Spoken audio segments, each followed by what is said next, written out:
Telugu audio book ఛానల్కు స్వాగతం. అమరావతి కథలు. సత్యం శంకరమంచి. అంతా బాగానే ఉంది.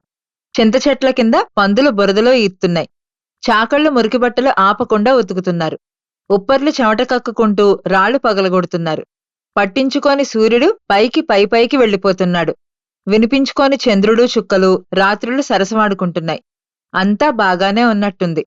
గుడిసెలో 60 ఏళ్ల జోగయ్య చుట్టారిపోతే అగ్గిపుల్లైపోతే పొయ్యి దగ్గరికెళ్లి నిప్పంటించుకొచ్చి వీధిలోకి కళ్ళు నిగిడ్చి చూస్తున్నాడు. అదే చూపు సాగినంత మేర కన్నార్పకుండా చూపు. ఆ ఎదురుచూపు 30 ఏళ్ల నాటిది. అప్పటికి తన 5 ఏళ్ల కొడుకు తోటివాళ్లతో కిష్టకి స్నానానికి వెళ్లి తిరిగి రాలేదు. కిష్టలో నీళ్లు లేవు. నడిచి అవతలొడ్డికెళ్లి ఆడుకునొచ్చాం. తిరిగి వచ్చేటప్పుడు కనిపించలేదన్నారు మిగతా పిల్లలు. ఊరంతా వెతికారు. కనిపించలేదు. కొట్టుకుపోయాడేమోనని రేవులన్నీ వెతికారు. జాడలేదు. తప్పిపోతే ఎవరో ఏ ఊళ్ళోనో 4 రోజులు ఉంచుకుని తీసుకొస్తారనుకున్నారు. నెలయింది, ఏడాదైంది, 30 ఏళ్లయింది, తిరిగి రాలేదు. అప్పట్నుంచి జోగయ్యకు అదే చూపు. కొంతకాలం అన్నం తింటూ పక్కనలేని కొడుకు నోటికి ముద్దలందించేవాడు.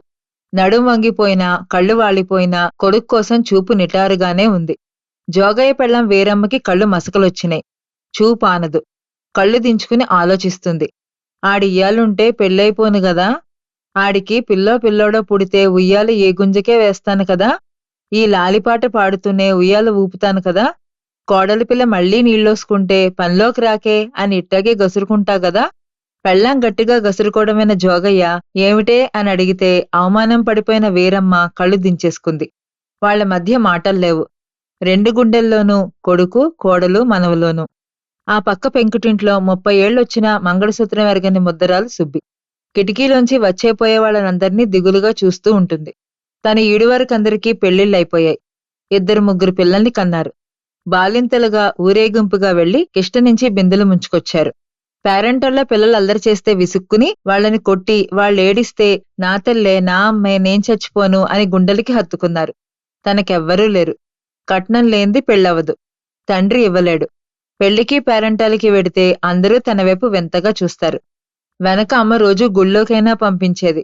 ఇప్పుడు ఇల్లు కదలనివ్వటం లేదు.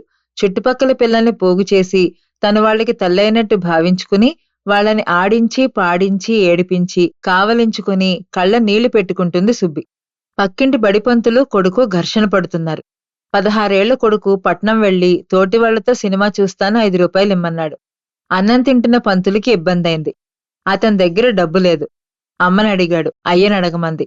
అయ్యనడిగితే నా దగ్గర లేవన్నాడు. ఒత్తిడి చేశాడు. తండ్రి విసుక్కున్నాడు. కొడుకు చెరచెరలాడాడు. నేల తన్ని విసవిసా బయటకొచ్చాడు. పంతులకి చెడ్డ కోపం వచ్చి సగం అన్నంతో చేయి కడిగేసుకుని ఒరేయ్ అని గావుకేక పెట్టాడు. కొడుకు తన్ని అవమానించినట్టు అగౌరవపరిచినట్టు అనిపించగా కోపం పెల్లిబిక్కింది.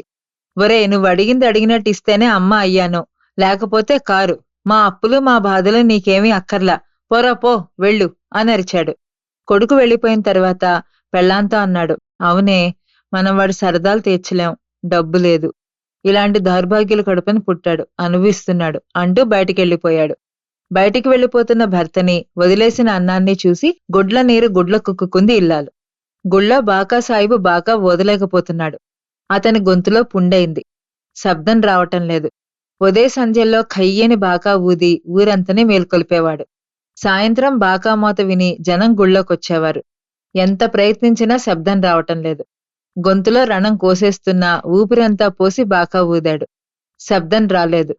దిగులుగా బాకా వైపు చూశాడు. గాలిగోపురం వైపు చూశాడు. శిఖరం వైపు చూశాడు. జమ్మి చెట్టుకి మారేడు చెట్టుకి మొక్కుకున్నాడు. శబ్దం రాలేదు. బాకా ఊదన్నా గొంతెందుకు, నా బతికెందుకు? పక్కనే మోగని బాక. తల మోకాళ్ల మధ్య పెట్టుకుని కళ్ళు మూసుకున్నాడు. 4 దిక్కులు వీళ్ళు చూస్తున్నారు. పంచభూతాలు వీళ్ళని చూస్తూనే ఉన్నాయి. ఇవేవీ మనకక్కర్లేదు. రేవులో పందుల బురద, చాకళ్ల మురికి, ఉప్పర్ల చెమట, పైకి పైకి సూర్యుడు, చంద్రుడు చుక్కల సరసం. అంతా బాగానే ఉన్నట్టుంది. మా ఛానల్ గనక మీకు నచ్చినట్లయితే లైక్ చేయండి, షేర్ చేయండి, సబ్స్క్రైబ్ చేయండి.